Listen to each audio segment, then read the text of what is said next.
Hermanos, ¿cómo están? Dios les bendiga. Es un placer, una bendición para mí poder compartir la palabra del Señor. Y antes de que se me olvide, tengo que darles el siguiente aviso. La próxima semana tenemos Santa Cena. Sí, el domingo 7 de marzo tendremos Santa Cena. Y por lo tanto tenemos que ir a buscar el vino de la Santa Cena y va a estar disponible desde el jueves al sábado, ponga mucha atención, de jueves a sábado, desde las 3 hasta las 6:30 de la tarde. De jueves a sábado, desde las 3 hasta las 6:30 de la tarde, desde las 15 hasta las 18:30 horas. ¿Y quién va a estar entregando el vino de la Santa Cena? El hermano Luis Caicea. La palabra del Señor se encuentra en el Evangelio de Juan, pero antes quisiera hablar un poco sobre la familia. Si nosotros vamos a algún psicólogo, algún asistente social, para hablar cómo podemos apoyar a un niño o un adolescente, sin duda nos va a decir de que necesita mucho apoyo positivo, ¿verdad? En las decisiones que tome, en sus estudios. Entonces va a necesitar de gente que lo rodee con amor y con buenas palabras les refuerce positivamente las decisiones que va a tener que tomar en la vida, que va a tener que estudiar y todo tipo de decisiones hay que apoyarlo, ¿verdad? De una forma positiva por los seres más cercanos, sus padres. Y esto la verdad es que es bastante bueno. Pero estaba revisando la escritura y me di cuenta que incluso Dios, Padre, se ha encargado con algunos personajes de la Biblia de separarlo de la familia. Lo encontramos en Génesis. Entonces, me llama mucho la atención que sea Dios el que esté separando la familia para que esta persona pueda cumplir algún propósito. Y lo vemos en Génesis 12.1. En Génesis 12.1 dice: un día el Señor le dijo a Abraham, deja tu tierra, tus parientes y la casa de tu padre para ir a la tierra que yo te voy a mostrar. Así comienza la historia de Abraham y así comienza la historia del pueblo judío. Y por lo tanto, esta decisión de dejar su familia parece que es algo que está dentro de la voluntad del Señor, dentro de los propósitos de Dios. ¿Por qué digo esto? Lo digo porque me encontré en las escrituras precisamente con este pasaje que como que no cuadra con la idea que uno tiene de esta familia unida y de esta familia que se apoya. Y lo vamos a leer en Juan 7, desde el versículo 1 al 9. Dice: después de esto Jesús andaba por la región de Galilea. No quería estar en Judea porque allí los judíos lo buscaban para matarlo. Pero como se acercaba la fiesta de las enramadas, una de las fiestas de los judíos, sus hermanos le dijeron: no te quedes aquí, vete a Judea, para que los seguidores que tienes allá también vean lo que haces. Pues cuando uno quiere ser conocido, no hace las cosas en secreto. Ya que haces cosas como esta, hazlas delante de todo el mundo. Y es que ni siquiera sus hermanos creían en él. Vamos a dejarlo hasta ahí, después vamos a leer todo el pasaje. Vemos una actitud, ¿verdad?, de los hermanos un poco antipática, esta típica problemática de los hermanos que se pelean. Y lo vemos con nuestro Señor Jesús, los hermanos haciendo eso con el Señor Jesús.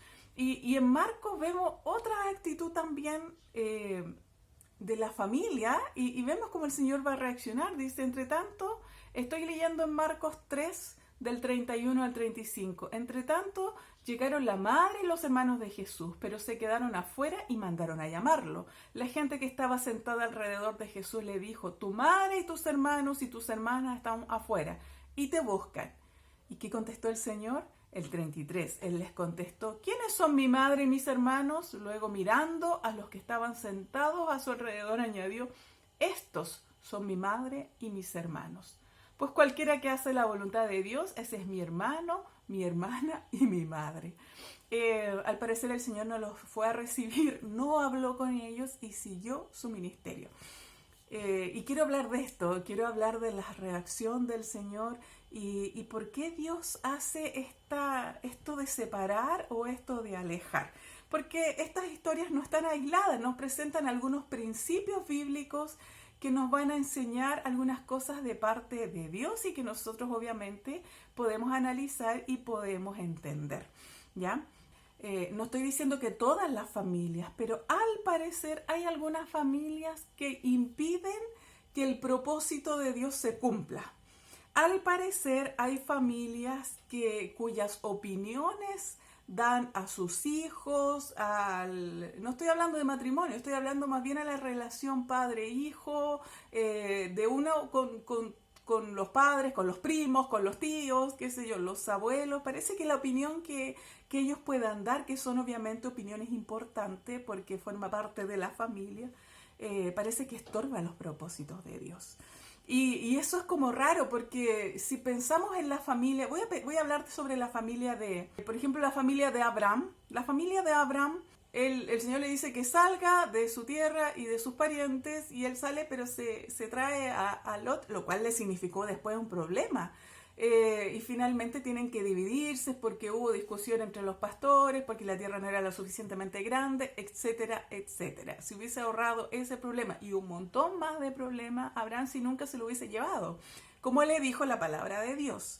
¿Ya? Ahora vemos otra cosa totalmente distinta, porque Abraham recién estaba comenzando a formar el pueblo de Dios. Pero voy a hablar ahora de Jesús. Jesús, el Hijo de Dios, el que fue concebido de una forma virginal a través de María. Y María comenzó, y nos dice en la Escritura, que guardaba en su corazón todas las cosas. Guardó en su corazón cuando llegaron los pastores al pesebre y le dijeron que ángeles les habían anunciado que había nacido el Mesías. Ella lo guardó en su corazón, o sea, lo consideraba. Ella tuvo la experiencia de que Gabriel le dijo que el hijo que iba a tener iba a ser concebido por el Espíritu Santo, y por lo tanto iba a ser el Salvador, y iba a ser la madre del Mesías. Entonces, imagínense, tremenda responsabilidad, y comienza a ver estas cosas sobrenaturales. Que llegan los pastores, que llegan unos magos de Oriente, que les traen regalos, y ella todo eso lo guardaba porque sabía que se estaba cumpliendo lo que el Señor le había dicho con respecto a ese hijo. También vemos que cuando va a circuncidar a Jesús, ¿verdad?, al templo, y llevar la ofrenda, se encuentra con profetas, con Simeón, con Ana, y que comienzan ellos a profetizar, y por fin están felices de haber visto y haber tomado en sus brazos al Mesías. Y ella seguía guardando todo eso en su corazón. Y a los 12 años el niño se pierde, y María lo encuentra en el templo con los doctores de la ley, con todos los supermaestros, y ellos, estos supermaestros, están súper admirados porque Jesús es una persona que tiene otro entendimiento, y más encima él dice, yo tengo que estar en los negocios de mi padre. Y todo eso María lo guardaba en su corazoncito. Y es más, después vemos en el Evangelio de Juan, en las bodas de Canaán, que María dice, hagan todo lo que Jesús diga. Y viene Jesús y hace su primer milagro, o la primera señal, que es la multiplicación, ¿verdad? El convertir el agua en vino.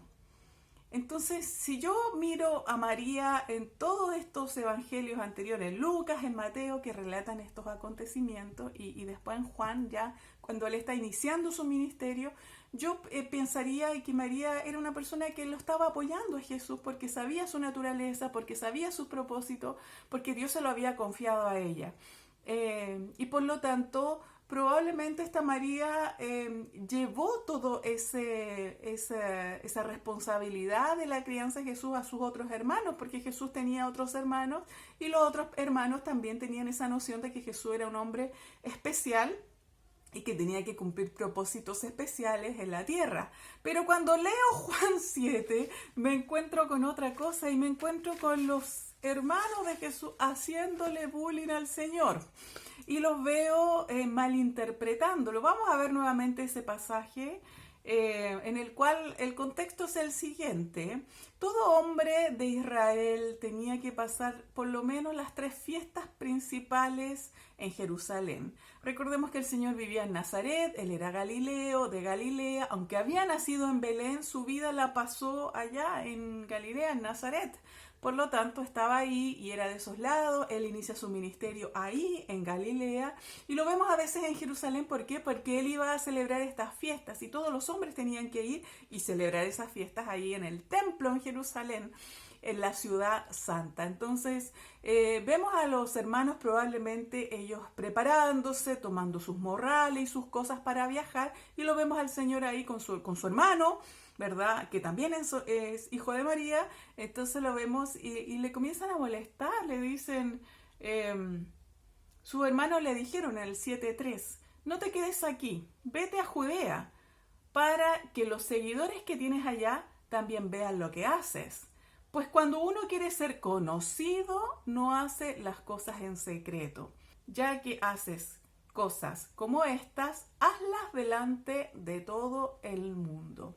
Y el versículo 5 nos da una interpretación y dice, y es que ni siquiera sus hermanos creían en él. ¿Qué es lo que estaban viendo los hermanos? Estaban viendo que Jesús comenzó a tener fama, comenzó a ser conocido como aquel que está haciendo milagros, aquel que hace cosas a la vista de tanta gente. Y como ya se acercaba el tiempo de la fiesta, le dijo, bueno, es el momento adecuado para que ahora todos te vean. A ti que te gusta mostrarte, a tú que andas llamando tanto la atención, que eres tan figurín, entonces anda para allá para que todos te vean. ¿Ya? No estaban entendiendo nada del ministerio del Señor. ¿Por qué el Señor no quería ir en ese momento? Bueno, porque Él escogía las ocasiones especiales para ir. La verdad es que Él llegó casi a la mitad de la fiesta, no llegó al inicio de la fiesta. Y por último, el Señor sabe discernir en qué momento hacerlo. De hecho, le dicen como que no es el momento oportuno para hacerlo, no es el kairos. Todavía no es el tiempo oportuno para poder hacerlo. Ya iba a llegar esa oportunidad y llegó porque finalmente llegó a la fiesta. Pero me llama la atención es que los hermanos no creyeran en él. Y parece ser natural eso, parece ser natural de que nadie es profeta en su propia tierra. Parece ser natural que la cotidianidad con ciertas personas nos hace de alguna forma perderle ese, entre comillas, respeto ministerial o proyección ministerial, porque la hemos visto, en el caso del Señor no andaba pecando ni andaba fallando, pero al parecer ellos no estaban entendiendo espiritualmente las cosas y los movimientos estratégicos que hacía el Señor y la motivación por el cual lo hacía. No estaban entendiendo esas cosas y tampoco querían hacerla. Tal vez ellos, como todos los hermanos, luchaban por el interés de la madre y por todas esas cosas que son tan típicas de la familia. Tal vez estaba molesto porque él tuvo que salir y se dedicó al ministerio, ya no volvió más y así un montón de cosas. Y parece ser que esta familia no estaba contento con el ministerio que estaba llevando el Señor Jesús. Y vemos ese contraste de María que digan, háganle caso a todo lo que Él diga, y después vemos a estos hermanos bien malcriados que no quieren ni siquiera, no le tienen ningún respeto a su hermano mayor y que más encima es el Señor. Eso que le pasó al Señor también nos pasa. Sí, esa problemática de querer algo ministerial y estar insertos en una familia que te ve fallar, en una familia que tal vez ha visto que ha fracasado varias veces, pero tú lo sigues intentando.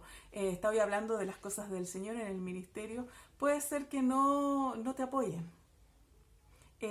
Tal vez incluso las familias que no son cristianas, ahí es peor el asunto, porque van a ver que ese es un fanatismo malo, porque ahora a la vista del mundo cualquier cosa religiosa es visto como un fanatismo que enceguecedor y por lo tanto que te va a hacer mal psicológicamente, que vas a caer en un extremo que no es bueno para tu salud mental. Eso es lo que ve el mundo y tal vez como te puedan catalogar. Y se pueden quejar tal vez del tiempo que tú pasas en las cosas de Dios, leyendo la Escritura, estudiando, o porque te quieres enrolar en el instituto bíblico, porque tienes aspiraciones ministeriales. Eso no lo va a entender nadie. Y sí, es tu familia, son gente que debería de apoyarte, pero vemos que hasta el Señor le pasó. Al Señor también le pasó que no le apoyaron. Y lo vemos esto en todo nivel, lo podemos ver en todo nivel. Tengo de testimonios así tristes de la familia que no apoya un montón. Voy a contar no es un testimonio personal, es testimonio escuché de otra mujer, otra hermana que llegó finalmente a ser misionera, pero ella tenía el llamado misionero por mucho tiempo y su hermano era pastor. y le contaba a su hermano que quería ser misionera en aquellos tiempos en los cuales las misiones no estaban bien cotizadas, en las cuales no se entendía, y el hermano no quiso mandarla y apoyarla. Ella siempre muy sometida, aguantó toda la vida, y cuando ya el hermano se estaba muriendo, esto es un hecho real, no es, esto fue el testimonio de una misionera que ella también partió con en la presencia del Señor. Cuando su hermano, el pastor de la iglesia, que ella siempre apoyó, que ella siempre estuvo ahí, obviamente, no porque no podía salir, se fue de la iglesia, ella siguió sirviendo en la iglesia, le pidió perdón en su lecho de muerte a su hermana y le dijo, ¿sabes qué? Eh, yo sabía que tú te tenías que ir de misionera, pero yo no quise porque consideré que eras más útil acá. Perdóname. Y por favor sal de misionera. Ella finalmente salió y pudo llegar a distintos lugares, pero en una edad muy avanzada, la verdad. No la entendió. ¿Por qué hizo eso él? Va a estar ya rindió cuentas al Señor, pero a veces la familia no nos va a entender. A veces la familia va a poner obstáculos. Pero lo que me llama la atención también en la escritura que aparece, que no solamente los hermanos le hacían bullying al Señor y pensaba que él era un figurín y que tenía que ir a mostrarse, así bien pesados, sino que también, como lo leí anteriormente, María y los hermanos también daban la hora con esto y lo fueron a buscar. Eso lo encontramos ahí en Marcos 3, lo leímos del 31 al 35. Tu madre y tus hermanos y tus hermanas están fuera y te buscan, toda la familia, ¿ya? José ya no está, por eso que como no aparece José, muchos creen que ya José ya estaba muerto. Jesús, como el hermano mayor, en todas estas culturas se hacen cargos ellos como el hombre, y en la nuestra también, ¿verdad? Él es el hombre de la familia ahora. Y te buscan. Y el Señor no los cotizó, no los pescó. ¿Quiénes son mi madre? Sabía lo que le iban a decir. Jesús, ya déjalo. Ya has hecho bastantes cosas, ya has figurado lo suficiente. Ahora acompáñanos de regreso a Galilea. Ahora vente a la casa. Y quizás que otras cosas más. Estaban viendo que Jesús ya estaba tomando su ministerio un matiz más polémico con los fariseos, y por lo tanto ellos querían replegarse con Jesús y un poco como que cuidarlo, pero no estaban entendiendo espiritualmente las cosas. Esta María, que como yo les dije anteriormente, guardaba todas las cosas en su corazón, llegó un momento que se olvidó. Y quería que su hijo no siguiera más en esto y lo estaba llamando, pero Jesús no le hizo caso y siguió su ministerio. Entonces, si al Señor le pasó esto, ¿quiénes somos nosotros para no tener esas diferencias, incluso con nuestras familias cristianas, como les contaba anteriormente? No te sorprenda que tu familia no te entienda o no te apoye incluso siendo cristianos. No, eso no tiene que desalentarte lo que ellos puedan decir. Si tú tienes el ánimo y tú tienes la convicción de servir a Dios, va a llegar un momento en el cual vas a tener que hacer lo que hizo Jesús y cuando puedas tener una independencia económica, estoy hablando específicamente a jóvenes, entonces tú vas a poder tomar tus propias decisiones y eso no significa que los padres no tengan una opinión importante en las vidas de los hijos. Eso quiere decir que muchas veces el que no ama más a Dios, más que todas las cosas, incluso más que a su madre y a sus padres y a sus hermanos, no es digno del Señor. Ahí se cumple la palabra. Lo bueno del Señor es que a pesar de que su madre no lo estaba entendiendo, a pesar de que su madre lo andaba mandando a llamar y él entendió que no le estaba gustando su ministerio, a pesar de eso, cuando el Señor estaba en la cruz, no descuida a la mamá. Entonces, una de las responsabilidades que tienen los hijos no comprendidos ministerialmente es que eso no significa de que no van a seguir honrando a sus padres. El Señor no se olvidó totalmente de su madre porque lo andaba buscando y quería regresarse a Galilea con él. No, el Señor no se olvidó de ella, y cuando estaba en un momento más crítico de su vida, estando en la cruz y sabiendo lo que iba a venir para la pobre María, dispuso de todas las cosas para ella. Y a pesar de que el Señor tenía hermanos, eran varios hermanos, Él se preocupa de ella. Lo vemos en Juan 19, 26 al 27, que dice así: cuando Jesús vio a su madre y junto a ella al discípulo a quien él quería mucho, este es Juan, dijo a su madre: mujer, ahí tienes a tu hijo. Luego le dijo al discípulo: ahí tienes a tu madre. Desde entonces ese discípulo la recibió en su casa. Entonces aquí vemos que en el momento crítico el Señor se preocupó de su madre. A pesar de que la madre no lo entendía a él sí, en una posición obviamente superior, entendiendo los propósitos, dejó a cargo de Juan a su madre, y la tradición dice que ellos siempre estuvieron juntos, cuidando Juan de María como si fuera su propia madre, ¿ya? Y él tenía su propia madre. Entonces ese detalle fue muy bueno. Eso nos enseña a nosotros que a pesar de que tal vez tu familia no te apoya, no quiere decir de que tú nunca estés al cuidado de ella, sino que también tú puedes seguir apoyándole a pesar de que ellos no te entiendan. Pero lo bonito de toda esta historia de incomprensión, esta historia en la cual el Señor Jesús está solo y terminó solo, sin ser comprendido por su familia. Es más, él siempre preocupándose de ellos, pero sin dejar su ministerio y lo que Dios le llamó a hacer. Se cumple la palabra que dice, que aparece ahí en Hechos 16:31, ¿verdad? Hechos 16:31, esa que dice: cree tú y serás salvo tú y tu casa. Y vemos que eso le pasó también al Señor Jesús. Él cumplió su ministerio, y vemos después, cuando Él ya murió y resucitó, vemos a su familia creyendo, fíjense, miren, y vemos a María, por ejemplo, y con sus hermanos, ahí en Hechos, en el capítulo 1, en el versículo 14 y 15, estaban todos reunidos. Ellos se juntaban a orar, se juntaron a elegir al apóstol que faltaba, ¿verdad? El que iba a reemplazar a Judas. Dice, todos ellos se reunían siempre para orar con algunas mujeres, con María, la madre de Jesús, y con sus hermanos. Mire, esos mismos hermanos pesados que le hacían bullying al Señor, ahora están todos reunidos en el nombre del Señor, de su hermano. Estaban ahí buscando de Dios. Y el 15 dice: por aquellos días Pedro se dirigió a los hermanos reunidos, que eran como 120 personas, y les dijo, y comienzan ahí la lección del apóstol que faltaba, y después ellos también reciben el bautismo en el Espíritu Santo. Entonces vemos que Dios es fiel.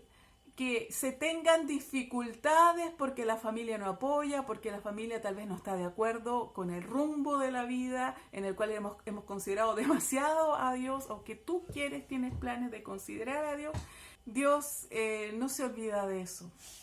¿Y qué es lo que hace? Bueno, lo que hizo fue que la familia del Señor Jesús se convirtió y recibió el bautismo en el Espíritu Santo. Y no solamente eso, sino que los hermanos de Jesús llegaron a ser personas importantes dentro de la iglesia naciente en Jerusalén, sí. Y vemos, por ejemplo, la epístola de Santiago o de Jacob.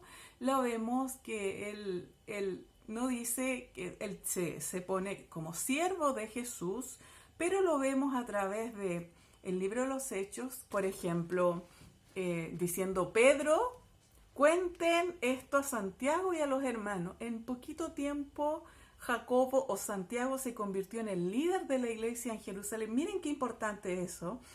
Cuando están en el concilio de Jerusalén, ahí en Hechos, él toma la palabra. Y a través del Espíritu Santo pueden llegar a una buena determinación con respecto a las cosas que le estaban pidiendo a los gentiles. Y vemos que también dice Pablo ahí en Gálatas que él junto con los otros apóstoles son columnas de la iglesia. Por lo tanto eran personas muy importantes. Y también vemos a Judas escribiendo una epístola cortita, pero también importante, y él también era el hermano del Señor. Eso dice la tradición. Por lo tanto, el que se puedan tener dificultades ministeriales, y tal vez tu familia no quiera nada, no quiere acompañarte a la iglesia o a mirar un simple video, no quiere. O tal vez tu familia no quiere, no considera bien tus planes ministeriales que tienes tú en tu corazón. Tal vez tus hijos consideran que tú te dedicas demasiado tiempo a las cosas de Dios, a la iglesia, hermana, hermano. O tal vez tu familia, tus hermanos, tus padres, ya tú tienes tu propia familia y ellos dicen que no, que son unos fanáticos. No importa, no importa, tú sigues siendo fiel. Tú sigues cumpliendo lo que Dios te llamó y sabes que Dios va a salvarlo porque se va a cumplir la palabra. Se va a cumplir en el cual cree tú y serás salvo tú y tu casa. Los tiempos, ahí sí, los tiempos son del Señor. Podemos confiar que para Dios es súper importante las proyecciones que tenga contigo, la devoción que tú tienes hacia Él. Aunque se burlen, aunque crean que le estás poniendo mucho color, no importa, no importa. Así es, hermanos, que Dios les bendiga. Siempre es una bendición poder compartir la palabra del Señor y espero que esta palabra les pueda dar ánimo, podamos entender lo que nos pasa y poder darles ánimos de que sigan adelante a pesar de las dificultades, a pesar de lo que digan los demás, porque a nosotros nos tiene que importar la opinión del Señor. Que Dios les bendiga.